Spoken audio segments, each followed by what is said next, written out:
When you hear it, it could be something very sweet and soft, but it has a kind of edge to it. It's got one wrong note in it. The wrong note is the C, but it's in E major, so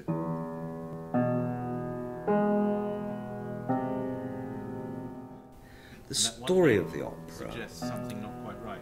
Centres around a man of a certain age, Charles, an eminent composer, conductor, heading into his mid-60s, a man who's always been a compulsive womanizer, married to a long-suffering, faithful wife whom he obviously neglects. And it starts with a rehearsal of a piece. He's conducting one of his own early works, and right from the beginning we establish a convention whereby the conductor-composer is actually conducting the orchestra and singing, meditating at the same time.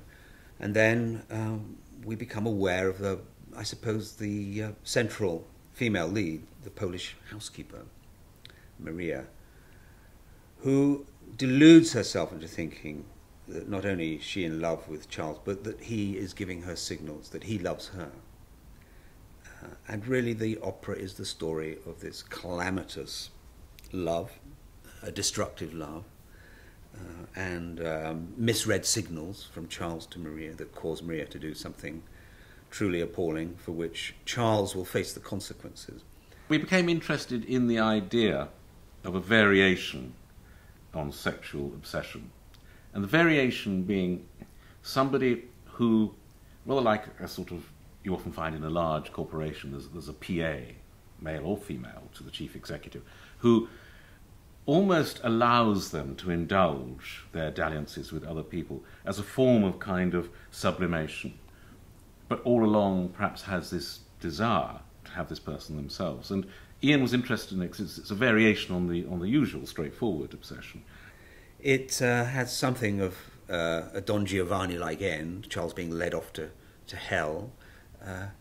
Strange that in the writing of an opera, I would never do this in fiction. It's curiously moral that the wicked should be punished. I would never punish the wicked so nakedly.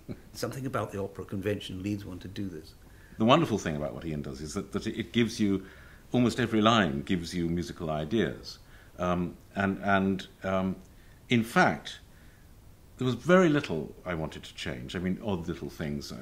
And I think we work well together and happily, and we've talked about this project, on and off for that 25 years without actually being able to pin it down. I remember at a dinner party, we were talking yet again about doing this, and I said to Michael, but if we do an opera together, it's got to have tunes that I can whistle.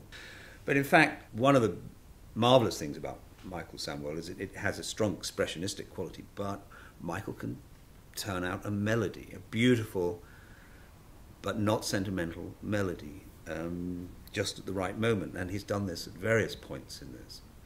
I think too that as you get to know a language, you hear more melody in it if it's in a contemporary idiom. I mean, I do write lyrical music. I mean, I was trained as a singer, and I find it impossible to write for the voice without giving it something that is grateful to sing.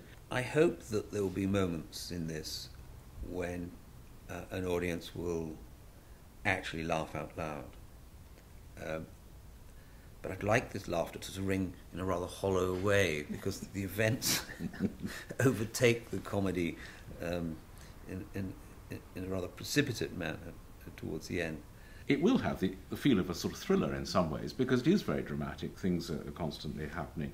But, it is extraordinary in music how, in a way that you can't in a novel, you can suddenly change from a moment of tragedy or farce to a moment of sort of tenderness. And you can do that in music in a way that you can't almost in any other medium. What I hope an audience will get was an absolutely pure musical thrill, which I've had even sitting at this laptop. It's devoid of all drama, just pure music.